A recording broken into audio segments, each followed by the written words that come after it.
왜냐면 유타가 그 51시즌째잖아요 이번 시즌. 근데 플레이오프를 31번이나 나갔거든요. 지난 시즌에 10승 18패로 시작을 했거든요.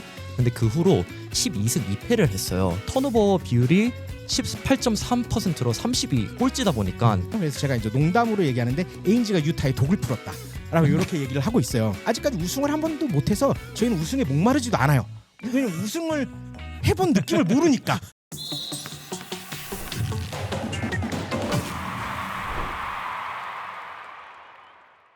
네, 여러분 안녕하십니까. 느바베큐 오늘은 제 22회 여러분과 함께 하겠습니다. 오늘도 느바베큐 가족들을 소개합니다. 연길이 형, 안녕하세요, 최영길입니다. 석환이 형. 안녕하세요. 돌아왔습니다.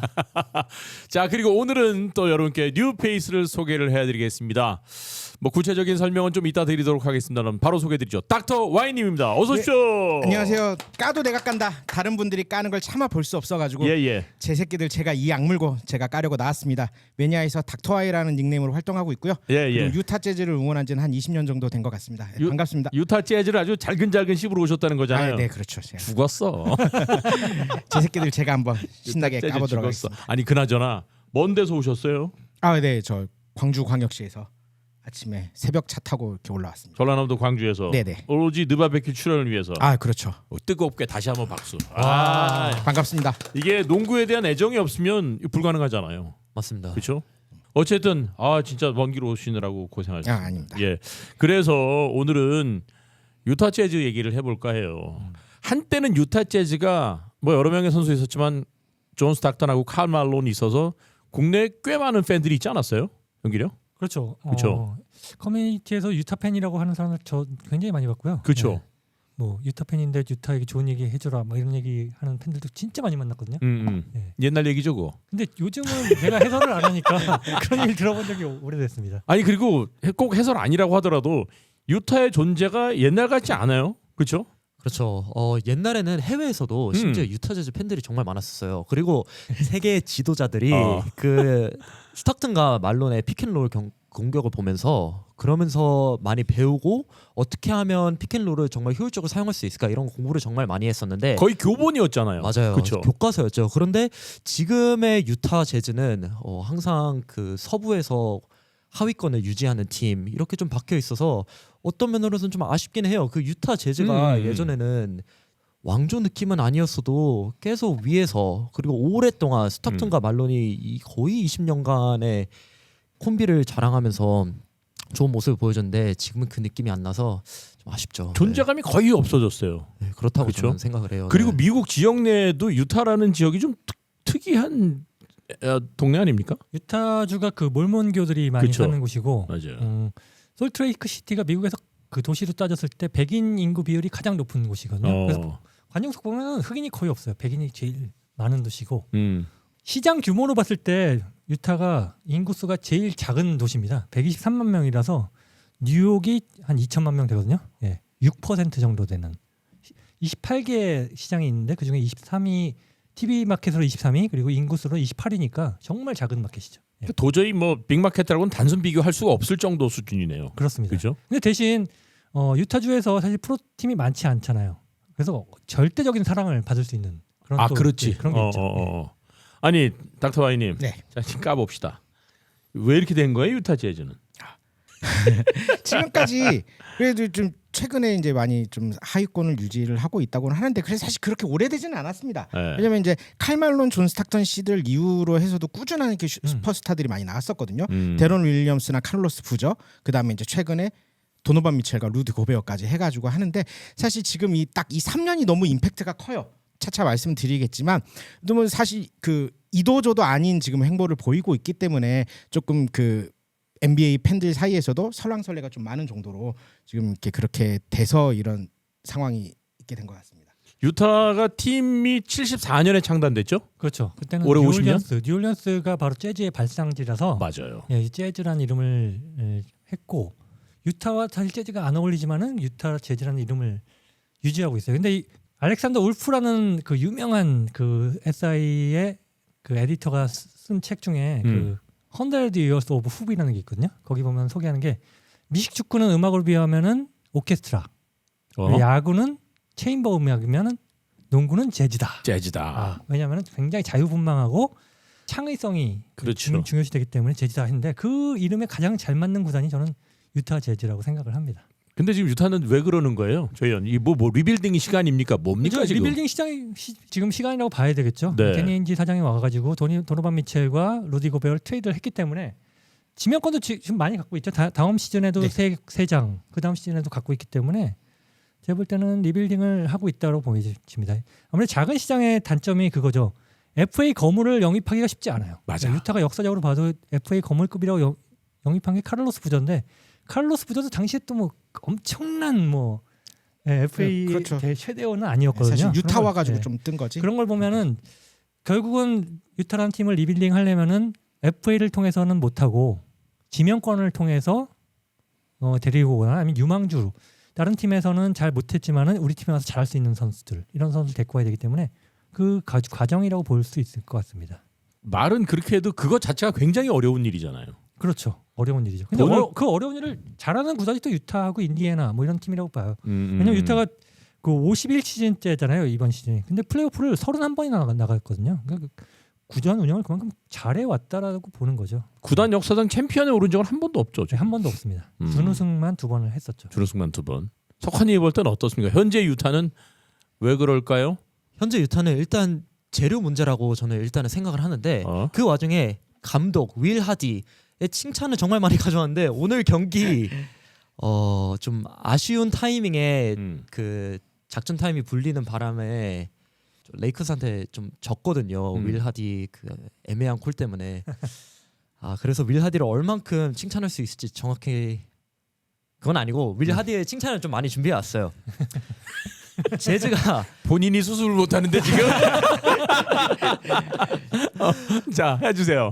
유타 재즈는 이게 스몰 마켓인 만큼 네. 선수들이 중요하고 그리고 감독이 정말 중요하다고 생각해요. 그 고베어랑 그 미첼이 있었을 때는 퀸 스나이더가 정말 좋은 감독으로서 그 전술을 잘 짜고 그리고 도노반 미첼이 공격을 펼칠 수 있는 그리고 고베어가 수비를 담당할 수 있는 그런 전술을 많이 보여줬고요. 이번에 윌 하디가 많이 어린 감독인데 그 감독이 움직임이 많은 공격 그리고 미스디렉션이 많은 그런 공격들을 준비해 와서 패스를 많이 쓰는 컷을 많이 하는 그리고 오프볼 스크린이 많아지는 그런 패턴들을 많이 보여주고 있거든요. 그런데 문제는 제가 봤을 때 윌 하디의 그 어려운 어렵다고 하긴 힘든데 많은 움직임 그리고 많은 컷이 필요한 높은 그 농구 IQ가 필요한 그런 네. 패턴들을 소화할 수 있는 선수들이 많이 없어요. 더 좀 쉽게 말하자면 그거를 운영해 줄 수 있는 볼 핸들러가 좀 부족하다고 저는 생각을 해요. 그러니까 말씀 주신 것처럼 감독이 아무리 좋은 전략이 있어도 그걸 구현해 줄 수 있는 코트 안에서 구현해 줄 수 있는 선수가 있어야 되잖아요. 네네 그렇죠. 근데 이게 같이 성장한다고 저는 생각을 해요. 왜냐면 감독도 성장을 해야 된다고 생각을 하거든요. 윌 하디가 이게 전술을 정말 많이 가져오고 그리고 효율적이 있는 이런 패턴들을 많이 가져와도 선수들이 못해주면 그게 아무 쓸모가 없는 그러니까요. 거잖아요. 그래서 윌 하디도 지난 시즌에 비해서 이번 시즌에는 조금 더 간단하게 내 팀에 볼 핸들러가 없는 거를 인지를 하고 좀 더 다른 쪽에서 파생될 수 있는 그런 오프볼의 공격을 가져왔는데 그런데도 뭐 선수들 재료가 아직 부족하고 윌 하디도 아직 성장하는 단계고 예. 그래서 정말 좋게 보자면 지금 다 같이 성장하는 팀이다. 뭐 안 좋게 보면 아직은 유타 재즈만 만나기만 한다면 다른 팀들은 먹고 들어간다. 포장을 갖고 먹기로 그러니까 어떻게든 포장해 주시려고 이렇게 하시는데 괜찮습니다. 우리 모두 느껴. 막 좋은 얘기 하려다가 이게 수습이 잘 안 돼. 너무 칭찬할 게 없어서 이렇게 하다 닥터 보니까. 와이님 네. 어쨌든 윌 하디 감독을 중심으로 여러 가지 얘기를 했어요. 네네. 그 부분에 대한 생각은 어떠십니까? 아니 사실 석하님께서도 말씀하셨지만 혹시나 볼 핸들러가 이렇게 중요하구나 라고 이렇게 느끼고 싶으시다면 유타 재즈 경기를 보시면 됩니다. 턴오버가 너무 엄청나요. 진짜 말도 안 되는 패스를 하고 말도 안 되는 드리블 돌파를 해요. 네. 심지어 요즘은 이제 라우리 마카넨이 이제 유타 재즈의 1옵션인데 이 친구가 원래 되게 간결한 플레이를 자주 하거든요. 근데 요즘 얘가 또 드리블의 맛을 들렸어요. 그래가지고 막 우당탕탕 들어가다가 뺏기고 어처구니없는 슛을 날리는 경우도 지금 많아가지고 볼 핸들러가 이렇게 중요하구나라고 느끼시고 싶다면 유타 재즈 경기를 보시면 뼈저리게 느끼실 수 있을 겁니다. 자, 요 대목에서 우리 세 분 모두 만약 유타의 감독이라면 솔루션 딱 하나씩만 제공을 한다면 어떤 거? 지금 유타를 보면서 솔루션 한 개씩만 제안을 한다면 저는 근데 지금 라인업에서 가장 큰 문제가 사실 신장이 좋아요.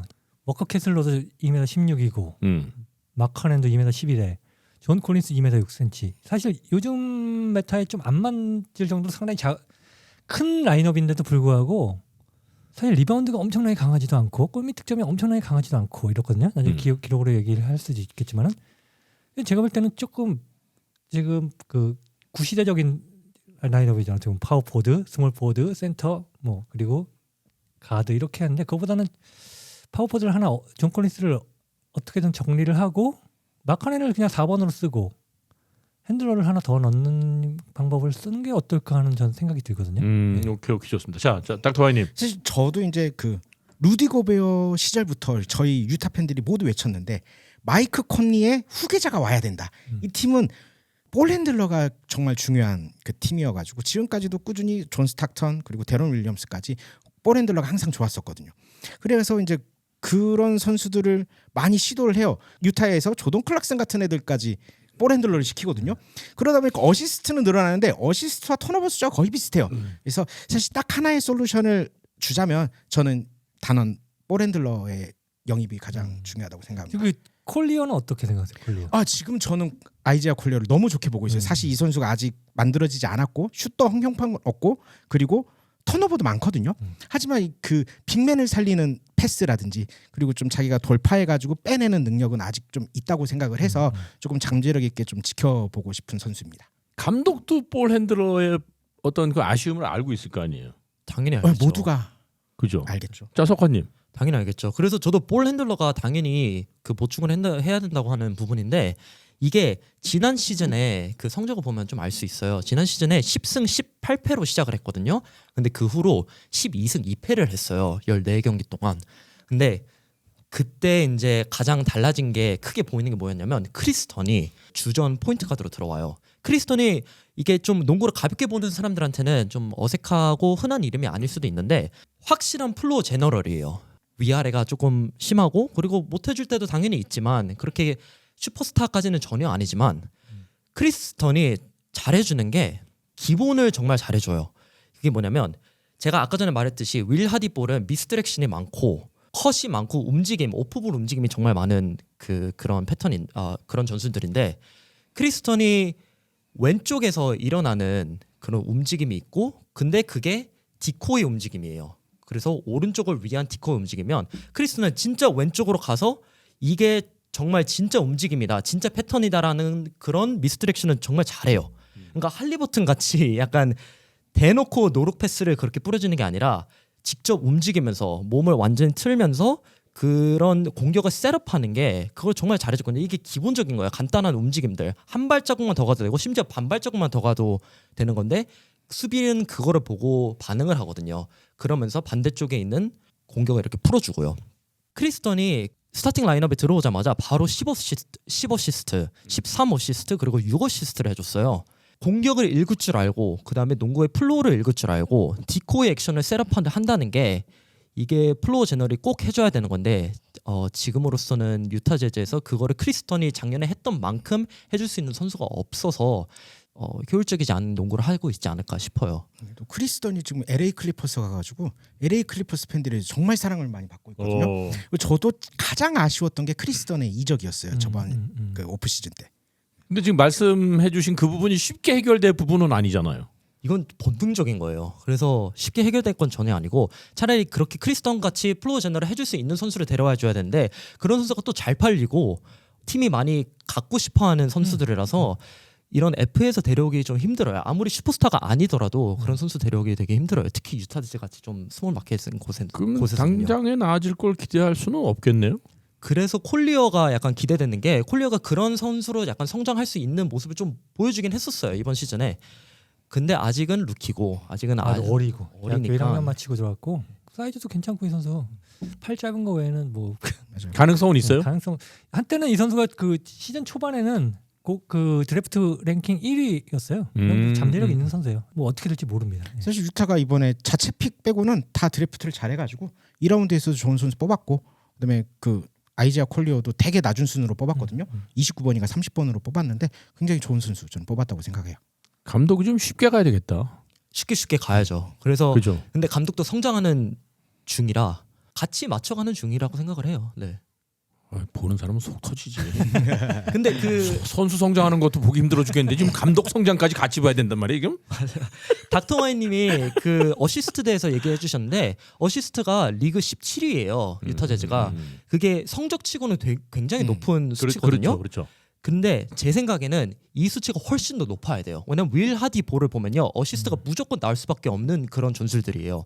그래서 17이라는 게 지금 62.9%라서 17인데 이게 동부 1, 2위를 달리고 있는 보스턴과 클리블랜드가 16위, 15위 하고 있거든요. 근데 보스턴과 클리블랜드의 공격 전술, 공격 루트는 유타 재즈랑 많이 다르거든요. 제가 하고 싶은 말 뭐냐면, 그러니까 전술은 되게 좋고 그리고 패턴들을 위한 패턴들을 정말 많이 잘 사용을 해서 승리를 얻는 그런 팀인데 선수들이 어리다 보니까 볼 핸들러가 없다 보니까 턴오버 비율이 18.3%로 30위 꼴찌다 보니까 어시스트가 훨씬 더 높아야 되는데 17위밖에 안 된다는 거죠. 이게 생각보다 높다가 아니라 원래보다 좀 낮다. 해줘야 되는 것보다 좀 수치가 낮다. 이렇게 볼 수 있을 것 같아요. 지금 보면 이렇게 수치로 보면 좀 기형적인 구조네요. 네, 그죠? 네, 그렇게 생각해요. 네, 사실 윌 하디 감독 만나가지고 어시스트를 커리어 하이 찍은 선수들이 굉장히 많아요. 그 지금 토론토에 가 있는 텔리 올리닉 또 어시스트 하이를 찍었고, 그 조던 클락슨 같은 경우도 되게 잘 못하기는 했지만 욕을 많이 먹기는 했지만 어시스트를 거의 2배 가까이 점프를 시켰거든요. 그래서 정말 공이 되게 잘 도는 그런 전술인데 공이 잘 안 돌아요. 그게 문제예요. 전술은 잘 도는데 되게 아이러니한 애들이 얘기다. 못 돌려. 그게 문제. 그러니까 그래서 저는 빅 하나 줄이고 그런 것도 괜찮을 것 같은데, 근데 또 누가 들어올지도 애매한 상황이라서 일단은 지금 사실 리빌딩이기 때문에 실험을 할 수 있는 조건은 되게 많거든요. 다양한 라인업을 써보고 다양한 선수를 써볼 수 있고 어린 선수들이 못해도 크게 욕먹을 건 없거든요. 제가 볼 때 올해 잘하고 내년에 드래프트를 잘해서 또 한다면 미래는 어떻게 될지 모릅니다. 솔직히 존 스타크턴, 칼 말론이 들어올 때 이렇게 해줄 거라고 아무도 못했거든요. 그렇죠. 그만큼 드래프트를 잘하는 팀이기 때문에 기대를 해봅니다. 누가 새롭게 들어온다 하더라도 당장의 그 하디 감독의 전략 전술을 이해해서 플레이하기는 쉽지는 않겠다. 네, 높은 농구 IQ가 필요한 그 전술이고, 근데 제가 봤을 때 제가 물론 윌 하디 감독보다 농구를 더 잘하는 건 전혀 아니지만 네. 좀 수치적으로만 봤을 때는 JJ 레딕이 팟캐스트에서도 얘기한 게 있었어요. 가장 쉬운 3점은 오펜시브 리바운드에서 나오는 3점이다. 근데 제가 생각하기에는 오펜시브 리바운드에서 나오는 3점 포함해서 그 다음 가장 쉬운 게 스팟업 3점이라고 저는 생각을 하거든요. 그리고 실제로 수치로 봐도 스팟업 이 PPP가 가장 높고요. 그런데 유타 재즈 공격을 보면요, 스팟업 슈팅이 거의 없어요. 스팟업 슈팅이 비율이 리그 최하위권이고 PPP가 0.97이에요. 그게 28위예요. 윌 하디의 공격을 보면 핸드오프에서 나오는 3점들이 되게 많아요. 핸드오프에서 나오는 컷도 많고, 그게 왜냐하면 마카넨이 그런 공격을 정말 좋아하거든요. 마카넨이 코너에서 올라와서 그 스태거를 받고 그 컷을 해서 들어가거나 아니면 3점을 받거나 아니면 스태거에서 첫 번째 스크린만 사용해서 컷을 들어가면서 컷하는 그런 종류의 공격을 되게 좋아하는데, 유타 재즈 핸드오프 비율이 7.2% 리그 3위예요. 그리고 거기서 나오는 PPP도 1.04 리그 7위. 핸드오프를 통해서 하는 공격은 괜찮은데 그래도 스팟업 3점이 선수들이 느끼기에는 가장 쉬운 3점인데 조금 더 스팟업 3점이 만들어줄 수 있는 전술을 좀 더 짜오고 좀 더 그런 패턴들이 많이 가져오게 되면 유타 재즈도 지금 있는 선수들 가지고 물론 3점 슈팅이 조금 부족하다고 하지만 그 선수들에게 좀 더 편안한 3점을 쏘게 해준다면 지금보다는 성적이 조금 더 올라가지 않을까, 수치가 더 올라가지 않을까 싶어요. 어쨌든 다양한 데이터를 봐도 뭔가 좀 부조화스러운 건 틀림없잖아요. 그렇죠. 그러니까 성적이 안 좋은 거죠. 그렇죠. 신장은 좋은데 리바운드 잘 못 잡고. 네. 물론 뭐 리바운드를 반드시 뭐 지키기만 하는 건 아니지만 좀 희한한 팀을 좋아합니다. 아니, 원래 이런 팀이 아니었는데 지금 이게 하다 보니까 이렇게 오게 된 거예요. 그래서 사실 제가 이제 유타 재즈에 대한 이야기를 하고자 하면 네. 가장 이제 이슈가 되는 게 이제 이번 최근 3년간의 이제 리빌딩에 대한 좀 얘기를 제가 준비를 해왔거든요. 유타 재즈의 이제 GM은 보통 데니 에인지를 생각을 하시는데 사실 데니 에인지는 GM이 아니라 사장이에요. 유타 재즈 농구 사장이고 저스틴 제닉이라고 이제 GM이 따로 있습니다. 근데 제가 봤을 때는 예전에 이제 최영길 위원님께서도 한번 얘기하셨지만 바지 사장인 것 같아요. 제가 봐도 그 저스틴 제닉이 좀 바지 사장이고, 그리고 이제 에인지의 그 뜻대로 움직이는 것 같기는 한데 왜냐면 제닉이랑 에인지랑 항상 같이 나와요. 어디든지 같이 나와가지고 이제 이야기하고 하니까 그래서 이제 에인지라고 이제 퉁치고 얘기를 해보면 사실 에인지가 진짜 너무 어려운 사람이에요. 잘 모르겠어요. 보스턴 팬이시니까 보셨겠지만 머릿속에 이제 뭐가 있는지를 사실 잘 모르겠거든요. 그래서 제가 이제 농담으로 얘기하는데 에인지가 유타에 독을 풀었다라고 이렇게 얘기를 하고 있어요. 왜냐면 그 에인지가 이제 에인지 어른인지 모르겠는데 이게 냉탕 온탕 이렇게 왔다 갔다 해요. 그래가지고 사실 미첼 고베어의 그 에라를 마무리하면서 엄청난 재산을 받아왔습니다. 픽도 거의 뭐 15개 가까이 이렇게 있기도 하는데 에인지가 유타 재즈 와가지고 딱 11번의 트레이드를 하거든요.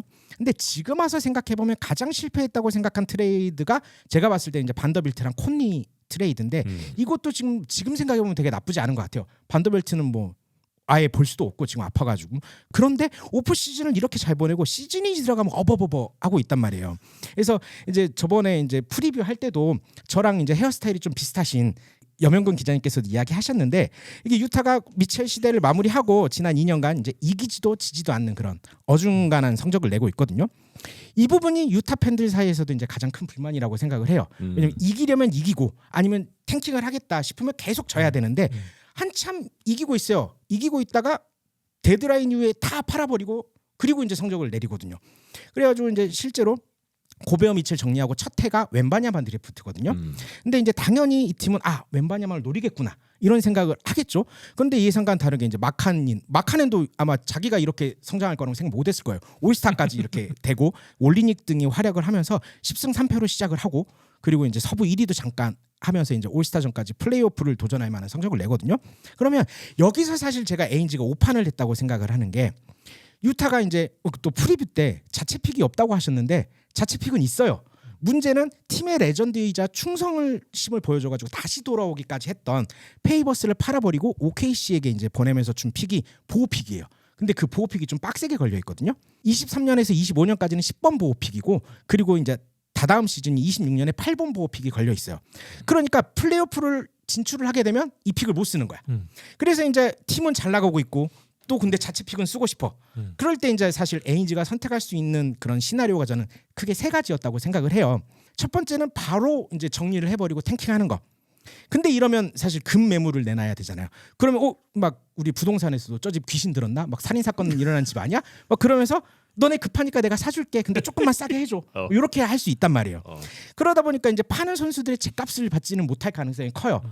그렇지만 자체 픽은 올라가겠죠. 바로 정리를 해버리면 딱 브루클린 네츠가 지금 이런 상황에 와 있잖아요. 그래가지고 지금 거기 션 막스는 지금 다 팔아버린다라고 얘기를 하고 있는데 그랬다면 아마 유타 재즈가 밀러나 스콧 웸비 중에는 저희 팀에서 뛰고 있지 않을까 이런 생각을 사실 하긴 합니다. 그리고 이제 두 번째가 지난 2년간 했던 건데 데드라인까지 이제 상황 보다가 다 팔아버리고 성적 내린 뒤에 이제 어중간하게 자책 픽을 먹는 거예요. 그러면 이제 제값 팔아가지고 픽은 얻었겠지만 보시는 바와 같이 지금 9번 픽 그리고 10번 픽을 얻었어요. 이게 되게 애매하겠죠. 물론 유타 재즈가 항상 좋은 픽으로 성공한 적이 별로 없기는 해요. 5번 픽 안에 총 지금까지 4번 들었어요. 그런데 다 망해요. 데런 윌리엄스 하나 남아요. 근데 얘도 제가 데런 윌리엄스는 사실 유타 팬으로서 제일 싫어하는 선수 중에 하나인데 제가 정말 좋아했던 제리 슬로운 감독과 파워 게임을 하다가 이렇게 이제 팀을 망가뜨린 선수여서 아무튼 그렇게 됩니다. 그다음에 마지막 세 번째가 이제 픽을 포기하고 플레이오프에 도전하는 거였거든요. 사실 대부분의 이제 제가 인터넷에서 이야기해본 유타 팬들은 바라는 게 이거였어요. 그때 당시에는 저희는 그렇다고 우승을 바라진 않습니다. 왜냐면 제가 좋아했던 시절부터 이제 구단주가 이제 밀러라는 사람이 구단주였는데 이 구단주의 이제 모토가 뭐였냐면 우승도 좋지만 도전을 하고 팬들이 좋아하는 경기를 하는 게 이제 모토였다고 해요. 저는 그거를 바라는 거예요. 왜냐면 50년 동안 우승 한 번도 못 해요. 74년에 창단을 해서 아직까지 우승을 한 번도 못 해서 저희는 우승에 목마르지도 않아요. 왜냐면 우승을 해본 느낌을 모르니까. 물을 마셔본 적이 없어. 마셔본 적이 없어서 무슨 느낌인지도 몰라요. 그래서 좀 우승을 원하는 게 아니라 도전하는 거. 물론 실패했을 때 좀 쓰라리긴 하겠지만 또 그 과정이 되게 좋은 거거든요. 그걸 바라는 거고. 그리고 이제 그래가지고 결과론적이지만 지난 2년간 픽을 그렇게 애매하게 지켜가지고 뽑은 게 누구였냐. 9번 픽을 뽑아가지고 테일러 핸드릭스를 뽑았어요. 뭐 좋은 3&D 자원으로 잘할 거라고 생각을 했는데 이번 시즌 3경기 뛰고 시즌 아웃급 부상을 당해요. 불의의 사고로. 그런데 문제는 뭐냐. 루머이기는 한데 다음 시즌에도 못 뛸 수도 있다라는 그런 큰 부상을 당했거든요. 그렇게 되고 10번 픽은 또 이번에 누굴 뽑았냐. 코디 윌리엄스를 뽑았습니다. 뽑았습니다. 솔직히 좀 쎄했던 게 사람들의 기대치가 되게 좋아요. 왜냐하면 자기 형이 OKC에서 지금 너무 잘하고 있거든요. 그래가지고 조금 많은 그 하입을 받기는 했는데 저는 그닥 좋게 보지 않았어요. 왜냐하면 이 친구의 단점이 소극적인 거, 자신감이 없는 거거든요. 사실 스포츠 세계에서 자신감이 없다라는 건 정말 좋은 그런 성격이 아니라고 봐요. 제가 되게 소극적이고 내성적이어서 제가 잘 아는데 전혀 그 도움이 안 되거든요. 야, 이건 뻥이다. 본인이 소극적인데 이건 완전 뻥이다 진짜. 그래가지고 지금 이 친구가 뭐 하고 있냐? 주전으로 내보내면서까지 이제 유타 재즈가 키워보려고 했어요. 그런데 3점을 18%로 던져요. 18%로. 욕이 아니라 못 던지네. 18%. 그래가지고 거기다가 3.1점에 2.3 리바운드. 제가 이제 하디 감독의 불만이 뭐였냐면 캐슬러를 3점 못 던지고 5아웃 안 된다고 안 보내거든요. 그러면 안 돼요. 캐슬러가 평균이 22%예요. 코디 윌리엄스보다 더 잘 던지거든요.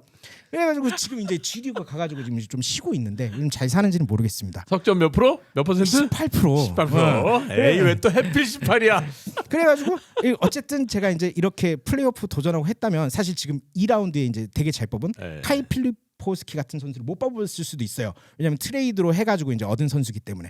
그렇지만 유타 팬들은 지난 2년 전반기 동안 너무 행복했거든요. 도전하는 것들이 멋있어가지고 거기다가 이제 사실 제가 역사 전공자예요. 역사 전공자라서 팀의 역사 이런 걸 좀 중요하게 생각하는데 작년에 아까도 말씀해 주셨지만 유타 재즈 창단 50주년이에요. 그럼 뭐 우승 같은 건 바라지도 않는데 또 구장 이름도 델타 센터로 또 근본 델타 센터로 바꿨거든요. 그럼 뭔가 50주년 마무리를 도전으로 이제 끝냈으면 했는데 사실 팀 역사상 최악의 마무리 구간 5승 25패로 이렇게 마무리를 하게 되거든요.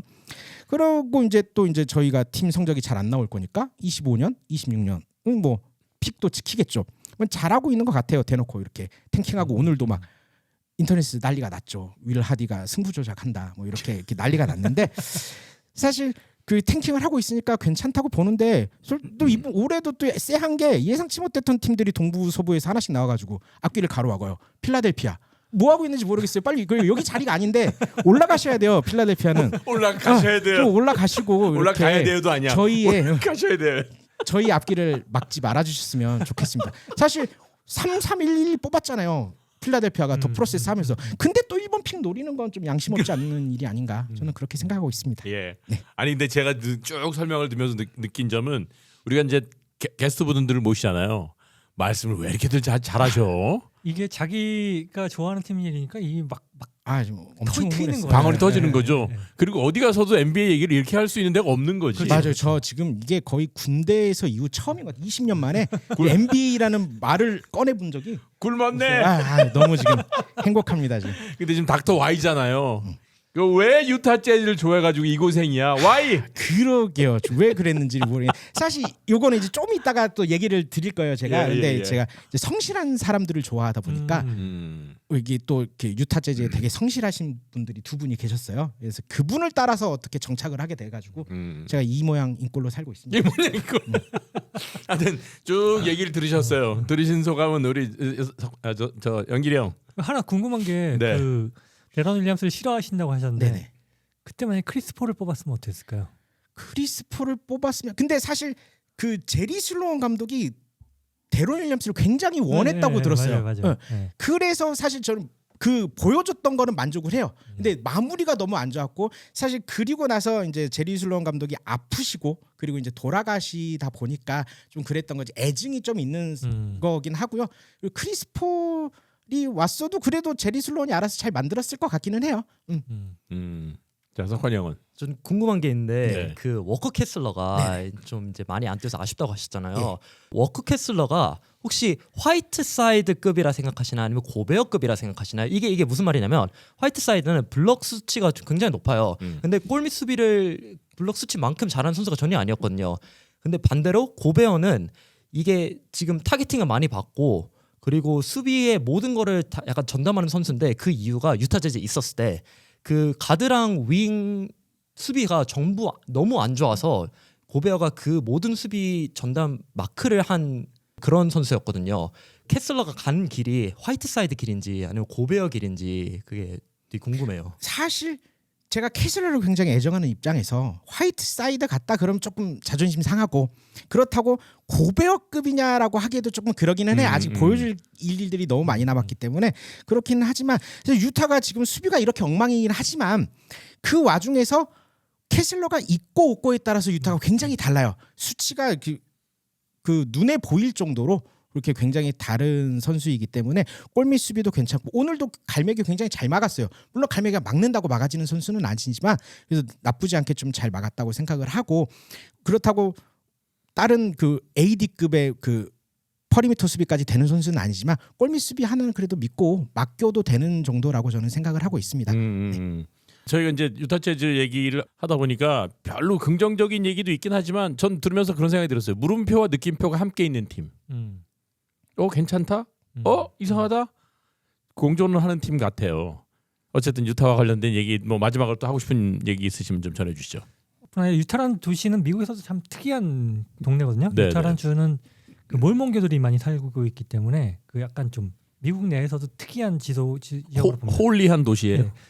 그 몰몬교들이 보면 약간 좀 그 우리나라에서는 이란으로 보는데 아마 유타는 그 주 법상 일부 이처제도 가능하고요. 네, 약간 특이하거든요. 좋은 동네네요. ANG가 바로 몰몬교죠. 네, 브리검영 대학교 나왔고, 네, 그래서 아마 유타에게 저는 충성을 할 것 같고, 필립 파우스키도 여자친구 몰몬교로 맞아요. 네. 그래서 2라운드까지 떨어졌죠. 그것 때문에. 그렇게 돼서 가족적인 분위기 이런 게 있어요. 구단주도 예전에 레리 물리어 구단주도 그렇고, 슬로원 감독도 그렇고, 그 전에 있었던 프랭크 레이든 감독, 스칼 레이든 단장 이런 거 보면은 가족적인 분위기가 굉장히 강하기 때문에 이 팀에 한번 빠지면은 헤어나올 수가 없을 겁니다.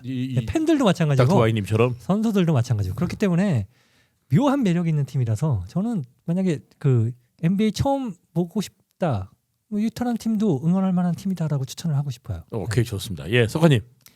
유타 재즈의 코너 스태거 액션을 조금 준비해 왔는데요. 이게 정말 인상 깊게 봐서 지금 윌리 하디가 자주 사용한 거 지난 시즌도 정말 많이 사용했었고요.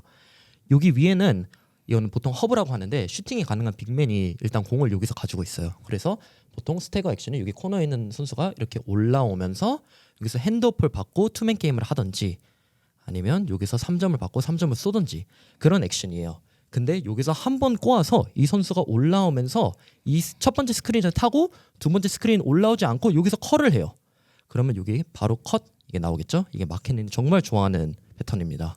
근데 마지막은 이건 진짜 이 패턴을 제가 보면서 한 경기에서 이게 똑같이 3번 나왔었어요. 근데 마지막 거 보면서 약간 제가 소리 질렀는데 이 선수가 여기서 컬을 해요. 근데 아까 전에 방금 전에 컬을 보여줬으니까 컬을 또 예상을 하더라고요. 컬을 해서 여기까지 와요. 여기서 웬만하면 이 선수가 여기 올라와서 공을 받고 투맨 게임을 하든지 아니면 이 선수가 3점을 쏘는데 그거를 한 번 더 꼬아서 이 선수가 올라오는 척하면서 스크린을 받고 여기는 존 콜린스가 들어가면서 엘리업을 던져주더라고요. 그거 보면서 와, 윌 하디 전술 하나는 진짜 잘 짠다 라고 생각했던 적이 있었습니다. 저걸 같은 선수들이 잘 이해해야 될 텐데. 닥터 와이님 어쨌든 오늘 짧은 시간이긴 하지만 애증이 함께 묻어있는 유타 재즈 얘기를 쭉 해봤습니다. 끝으로 우리 팬들에게 저 형 얘기 들으니까 나 재즈 팬 하고 싶다 이렇게 좀 만들어주세요. 사실 최영길 해설위원님께서 이제 그 유타 재즈가 볼만한 농구를 한다라고 하셨는데 올해는 아니고 사실 이제 유타 재즈 하면 올해 떠오르는 해도 게 안 돼. 방금 뭐예요? 그 조용한 시골 마을 그리고 백인의 도시. 그러면 떠오르는 지금 스타가 한 명 있지 않습니까? 쿠퍼 플래그. 이 선수만 온다면 내년부터 좀 유타 재즈의 경기를 잘 지켜봐 주시면 어떨까 그렇게 생각을 해요. 올해 유타 보면서 볼 핸들러의 중요성을 느끼고 내년부터는 승리의 기쁨을 누리는. 그건 잘 모르겠습니다. 핸들러가 와야 그게 될 것 같은데. 예. NBA를 잘 아시는 분은 뭐 더 많이 느끼겠지만 잘 모르는 사람도 유타라는 팀은 참 묘하고 재밌고 궁금한 팀이긴 한 듯해요. 그럼요. 그죠? 제가 2000년대 초반에 미국에 있을 때 일본 친구들이 놀러 왔었거든요. 근데 그 친구들이 NBA 경기 보고 싶다고 그랬는데 뭐 보고 싶냐고 그랬을 때 보고 싶었던 게 유타 재즈 경기였어요. 왜냐면 스타크턴 말론이 있었기 때문에. 그러니까. 일본인들도 굉장히 좋아하는 팀이었던 거죠. 우편 배달부가 잘 센세이션 했어요. 그죠? 어쨌든 오늘 뭐 짧은 시간이긴 하지만 유타 재즈 얘기를 하면서 또 우리가 모르는 거 알게 됐습니다. 재밌네요. 유타 재즈. 네.